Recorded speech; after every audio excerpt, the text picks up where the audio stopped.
안녕하십니까, 김신철 변호사입니다. 오늘은 개인회생을 신청했을 때 본인의 채무에 보증인이 있거나 또는 반대로 타인의 채무에 내가 보증을 선 경우에 개인회생에서는 어떻게 사건이 진행되는지 알아보겠습니다. 보증인 제도에 대한 법률이 최근에 개정이 되어서 은행 대출에서는 더 이상 은행이 개인을 보증인으로 세울 수 없기 때문에 보증 채무 사례가 줄어들고 있는 그런 추세입니다. 그래서 햇살론 대출이나 사익돌 대출과 같은 경우에는 서민금융진흥원 또는 서울보증보험이 보증기관으로 입부하고 있습니다. 하지만 법률이 개정되기 전에 연대보증을 섰던 경우라든지 비금융기관에서 돈을 빌리는 경우에는 아직도 여전히 보증채무가 문제가 되고 있습니다. 보증채무가 문제되는 이유는 주채무자가 개인회생이든지 개인파산이든지 구제제도를 통해서 본인의 채무를 해결한다고 하더라도 보증인은 전혀 면책을 받을 수 없기 때문입니다. 채무보증은 주채무자가 정상적으로 변제를 할 수 없는 상황에 놓이게 되었을 때 보증인이 채무를 감당하겠다 하는 채권자와의 약속입니다. 주채무자가 개인회생이나 파산을 신청했다면 이것은 정상적으로는 채무를 이행할 수 없는 상황이 되었다 하는 그런 의미이기 때문에 보증인이 남은 채무에 대한 책임을 전부 져야 하는 상황에 놓이게 되는 겁니다. 그런데 주채무자가 개인회생을 통해서 채무를 해결했으면 덩달아서 보증인도 함께 해결되는 것이 아니냐라고 착각하시는 경우가 많은데요. 전혀 그렇지 않다는 점을 기억하셔야 합니다.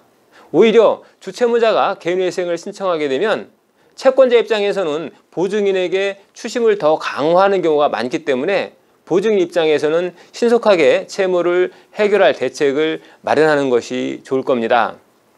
보증인의 입장에서 보면 주채무자와 함께 개인회생과 같은 구제제도로서 채무를 함께 해결하든지 아니면 주채무자의 채무를 전액 변제해 준 후에 구상채권을 통해서 해결하든지 해야 합니다.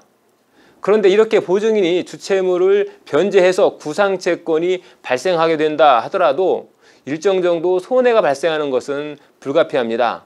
보증인은 구상권을 실효성 있게 행사하기 위해서 채권자가 종전에 갖고 있던 채권을 대위 행사할 수 있게 되는데요.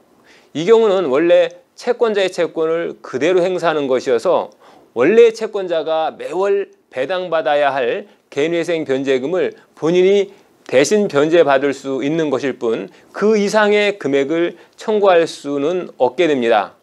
반대로 내가 타인의 채무에 보증을 선 경우에 내가 개인회생을 신청한다면 어떻게 될까요? 주채무자는 면책되지 않고 보증인인 나만 채무를 면책받을 수 있게 됩니다.